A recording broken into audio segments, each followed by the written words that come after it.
دوپہر 11-12 بجے تک آدمی فریش رہتا ہے, اور 12 بجے آپ تھوڑا سا کھانا کھا کے آدھا گھنٹہ 1 گھنٹہ سو گئے, اب رات تک فریش آپ. ہم لوگوں نے بے وقت سو کے جو ٹائم ویسٹ کیا ہے نا, اپنی زندگیوں کو, اپنی صحتوں کو برباد کیا ہے, اللہ صرف اسی کا حساب لے لینا تو الٹے لٹکے ہوئے ہوں گے ہم, کہ کمبختوں تمہیں میں نے صحتیں دی, زندگیاں دی, تم نے آدھی زندگی سونے کی کوشش میں گزار دی اور آدھی سوتے میں گزار دی, اور سونے کے بعد باقی جو آدھی 1/3 سونے میں کوشش میں, 1/3 سونے میں, اور جو بقیہ 1/3 تھا وہ اونگنے میں گزار دی. بے وقت سو کے جو اونگ ہوتی ہے نا, ہر وقت ٹن گھوم رہا ہوتا ہے, دائیں بائیں گر رہا ہوتا ہے. آپ دیکھو کوئی بندہ فریش نظر نہیں آتا, جس سے آپ تھوڑی دیر بات کرو سونا شروع ہو جائے گا. یہ جو میں جمعے میں لطیفے چٹکلے سناتا ہوں, کیوں سناتا ہوں؟ مجھے پتا ہے سو جائیں گے سارے. کسی عالم کا بیان جمعے کا دیکھ لو اٹھا کے, یوٹیوب پہ کوئی 1 گھنٹے کے بیان نہیں سنتا, جو سنے گا سو جائے گا. کوئی کام فریش مائنڈ کے ساتھ, دماغ کے ساتھ اس قوم میں ہوتا ہی نہیں ہے, اور پھر جاگنے کے لیے چائے, گٹکے, پان, نسوار, اس چیز کا ہم سہارا لیتے ہیں. تو میرے بھائی یہ نیچرل نہیں ہے. میں سوچ رہا ہوں اپنی اصلاح کے لیے بھی اور آپ لوگوں کی اصلاح کے لیے بھی ایک ڈیجیٹل خانقاہ کھولوں. بہت عرصے سے سوچ رہی ہیں لیکن موقع ہی نہیں مل رہا نا, لیکن اب اس کو کرنا ہے. ایک دفعہ میں نے یہ 3 دن کا کنٹری کلب میں تجربہ کیا تھا. دیکھو ایسی خانقاہیں تو بڑے اکابر بزرگ چلا رہے ہیں جس میں وہ اللہ اللہ سکھاتے ہیں, دنیا کی محبت نکالتے ہیں, اللہ کی محبت ڈالتے ہیں. وہ تو بڑے بزرگ لوگ کر ہی رہے ہیں, ہم تو بہت ہی نالائق لوگ ہیں. یہ بھی ہوگا, لیکن ہماری قوم کا جو سب سے بڑا عذاب ہے نا, خدا یعنی دل چاہتا ہے, اب یہ میم بنا کے لوگ چلا دیتے ہیں, دل چاہتا ہے پکڑ پکڑ کے جوتے مارو ان کو. تو یہ اتنا لفظ کاٹ کے نا, جس سے ٹرک نکالنی ہوتی ہے اس کی تصویر لگاتے ہیں لوگ, اور میرے یہ چلا دیتے. دل چاہتا ہے پکڑ پکڑ کے اس کو جوتے مارو. سست آدمی نہ اللہ کو پسند نہ لوگوں کو پسند. شوہر سست ہو, بیوی کو پسند ہوگا کیا؟ مننے کے ابا اڑ جاؤ, یہ لا دو وہ لا دو. بیوی سست ہو, شوہر کو پسند ہوتی ہے؟ بولو نا. قوم سست ہو, ترقی کرے گی؟ آپ کا کیا خیال ہے؟ ہم حکمرانوں کو برا بلا کہتے ہیں, ہم خود کون سا ٹھیک ہیں بھائی؟ کیا پاکستانی قوم کا شمار چست لوگوں میں ہوتا ہے یا سست لوگوں میں ہوتا ہے؟ سست میں ہوتا ہے. چست میں ہوتا نا تو ٹرینیں ٹائم پہ ہوتی, فلائٹیں کبھی لیٹ. بولو, پی آئی اے لیٹ ہوگی لیکن جب اوپر جائے گی نا اسپیڈ فل ہوگی اس کی. اچھا پی آئی اے میں ہم نے یہ دیکھا ہے بہت اسپیڈ کے ساتھ اڑاتے ہیں, جو ٹائم ہوگا نا اس سے پہلے ہی پہنچا دیتے ہیں. ہوا میں فل کیا ہوتی ہے, پائلٹ کی اسپیڈ بہت تیز ہوتی ہے. تو اس کی کچھ حکمتیں ہیں, وہ پھر کبھی اکیلے میں ملیں گے تو بتائیں گے. پی آئی اے کی فلائٹ پہ آپ جب اڑیں گے نا تو جو ڈیوریشن ہوگا نا اکثر وہ اس سے پہلے پہنچا دیتے ہیں. اس میں راز ہیں, اس میں بہت بڑے بڑے راز ہیں. کبھی اکیلے میں ملیں گے تو انشاءاللہ, کوئی نیگیٹو چیز نہیں ہے پازیٹیو ہی, لیکن بڑی خاندانی ہے. اکیلے میں ملیں گے تو بتائیں گے انشاءاللہ. تو دنیا میں دیکھو جب بھی ہم کوئی ایوارڈ دیتے ہیں اکثر 1st, 2nd اور 3rd پوزیشن والوں کو ملتا ہے, ایسا ہی ہے نا. 4th اور 5th کو کسی کھاتے میں نہیں لایا جاتا. تو دنیا میں چست قوموں میں نمبر 1 کون, دوسری نمبر پہ کون, اور تیسرے نمبر پہ کون؟ ایسی ایک کیلکولیشن ہے, ایک ریسرچ ہے کہ سب سے چست سمجھتے ہیں نا ایکٹیو, سب سے ایکٹیو قوم کون سی ہے. تو اسی کو الٹا کر لینا اگر, تو دنیا میں نمبر 1 سست قوم بھی مسلم کنٹری کا نام آتا ہے. دنیا میں as a country, as a nation, جو دوسرے نمبر پہ سب سے سست ہے اس میں بھی کس کا نام آتا ہے؟ مسلم کنٹری کا. دنیا میں تیسرے نمبر پر جو سست ترین قوم ہے, آپ اللہ کی قدرت کہیے یا اللہ نظر بد سے بچائے, تینوں پوزیشنیں کس نے لی ہیں؟ ہم لوگوں نے لی ہیں. سوڈان کے بارے میں کہا جاتا ہے مسلم کنٹری ہے, سستی میں نمبر 1. اتنا سستی میں نمبر 1 ہے کہ کہا جاتا ہے کہ کسی جو سرکاری لوگ ہیں وہاں پہ, ہو سکتا ہے نچلا طبقہ عوام میں سیٹ ہو, لیکن جو سرکاری لوگ ہیں, ظاہر ہے حکومت تو سرکاری لوگ ہی چلا رہے ہوتے ہیں نا. تو سوڈان کے بارے میں مشہور ہے کہ کسی سوڈانی سے پوچھا جائے آپ صبح اٹھ کے سب سے پہلے کیا کرتے ہیں, وہ کہتا ہے آرام کرتے ہیں. سوڈان کے سرکاری دفتروں کے بارے میں مشہور ہے کہ وہاں سرکاری ملازم صبح دفتر میں جاتے ہی کیا کرتے ہیں, آرام.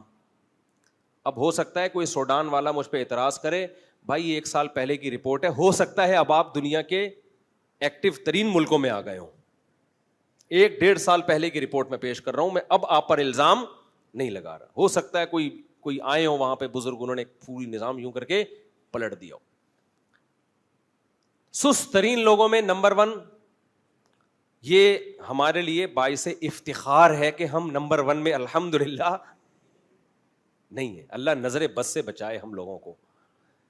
دوسرے نمبر پر کہا جاتا ہے مصر. یہ بھی اسلامی کنٹری ہے یا نہیں ہے؟ سعودی عرب کے بارے میں بھی کہا جاتا ہے, دوسرا یا تیسرا نمبر ہے. ہو سکتا ہے محمد بن سلمان نے آ کے کہتے ہیں کہ کچھ ایکٹیو کیا ہے قوم کو, واللہ عالم, لیکن 2-3 سال پہلے کے مطابق دوسرے یا تیسرے نمبر پہ کون تھا؟ سعودی عرب اور مصر. اختلاف ہے کہ کوئی کہتے ہیں مصر سیکنڈ نمبر پہ آتا ہے, کوئی کہتے ہیں نہیں جی سعودی عرب. یہ دونوں کیا ہیں؟ اور یہ تو اسلام کا مرکز ہے. مصر تو موسیٰ علیہ السلام اور پیغمبروں کا مسکن ہے.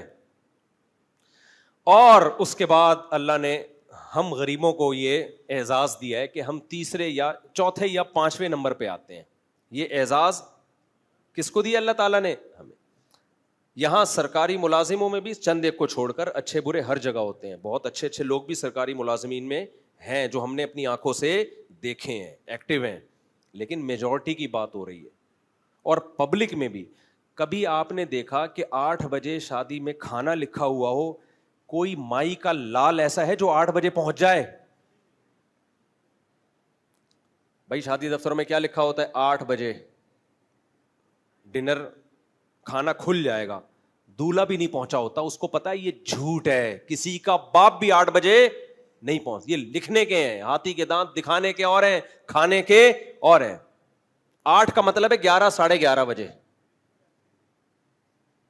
دلہن نہیں پہنچتی, دولہا نہیں پہنچتا, باقی کون پہنچے گا؟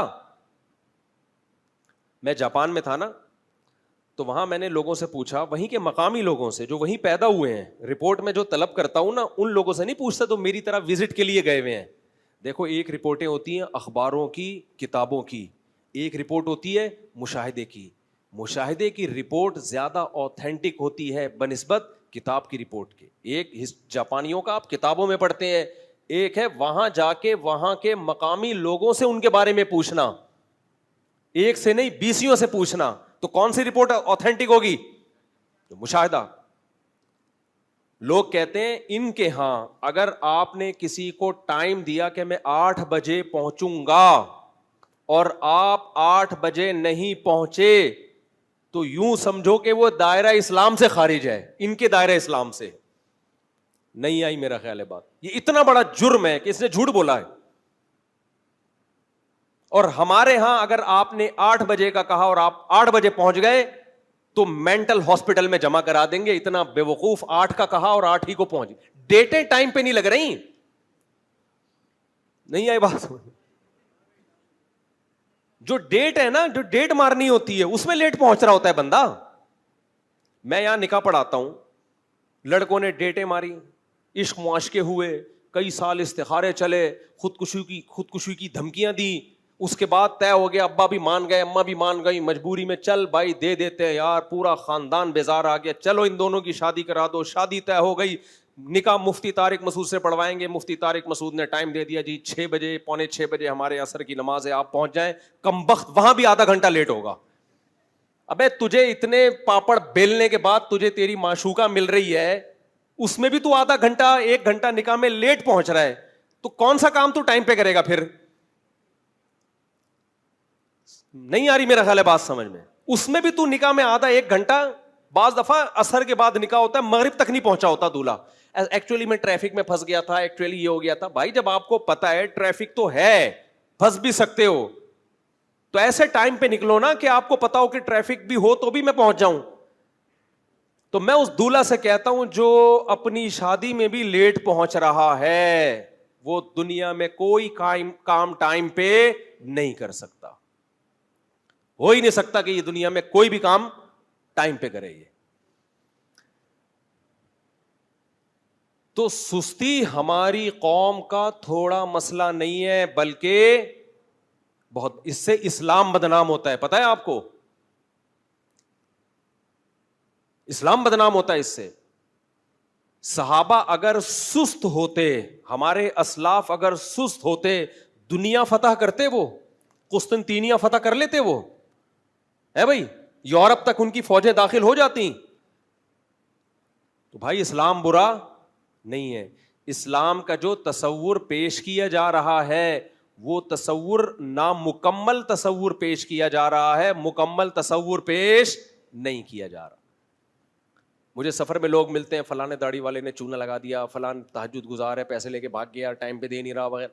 میں کہتا ہوں یا تو اس فراڈی آدمی نے داڑھی رکھی ہے, فراڈی آدمی بھی داڑھی رکھ سکتا ہے, یا یہ کہ اس نے جو بیانات سنے اس میں صرف نماز روزہ سنا ہے, مالی معاملات نہیں سنے. دو لوگوں سے نا مجھے بڑی نفرت ہے, اور میں یہ نہیں کہہ رہا کہ میں خود اس معیار پہ پورا اترتا ہوں, ہو سکتا ہے اس وجہ سے مجھے اپنے آپ سے بھی نفرت ہو. ایک سست, مجھے سست زہر لگتا ہے, میرا دل چاہتا ہے اس کو پکڑ کے ماروں میں. عین ممکن ہے میں بھی سست ہوں, لیکن انسان کو اپنی برائی بری نہیں لگتی, ہمیشہ دوسرے کی برائی بری لگتی ہے. ہو سکتا ہے میں بھی ہوں, آپ سمجھے کہ یار پتہ نہیں مجھ سے آپ کتنے ایکٹیو ہوں گے. دیکھو اپنی گندگی سے نفرت ہوتی ہے انسان کو نہ, دوسرے کی گندگی سے نفرت ہوتی ہے, لیکن نفرت ہونا اس کی علامت ہے اس کو گندگی بری تو لگتی ہے نا, اپنی اس لیے نہیں لگ رہی کہ وہ اپنی ہے, ورنہ گندگی سے بہت سے لوگوں تو گندگی سے نفرت ہی نہیں ہے. گٹر میں یوں کر کے ڈبکی لگا کے دوسرے گٹر سے نکل آئیں گے, ان کو نفرت ہی نہیں ہے. تو یہ زیادہ بڑی برائی ہے. تو ہو سکتا ہے میں بھی سست ہوں, لیکن سستی سے نفرت ہونا بہرحال میری ایک پازیٹو چیز ہے یا نہیں ہے؟ جب نفرت ہوتی ہے تو انسان اپنی اصلاح کی بھی کوشش, دیکھو گندگی سے نفرت ہو تو کوشش تو ہوتی ہے نا گندگی جسم سے دور ہو, باقی سستی کی وجہ سے کوئی نہ نہائے. تو میں کبھی یہ دعویٰ نہیں کرتا میں بہت ایکٹیو ہوں, میں سست نہیں ہوں, لیکن میں یہ دعوے سے کہتا ہوں مجھے سست آدمی کیا لگتا ہے, زہر لگتا ہے, چاہے میرے اندر ہی کیوں نہ ہو. ہمارے نبی نے پناہ مانگی ہے, اللہم انی اعوذ بک من الجبن ومن الکسل, اے اللہ بزدلی سے تیری پناہ مانگتا ہوں, اے اللہ سستی سے تیری پناہ مانگتا ہوں. بزدلی میں بہت ساری چیزیں داخل ہیں.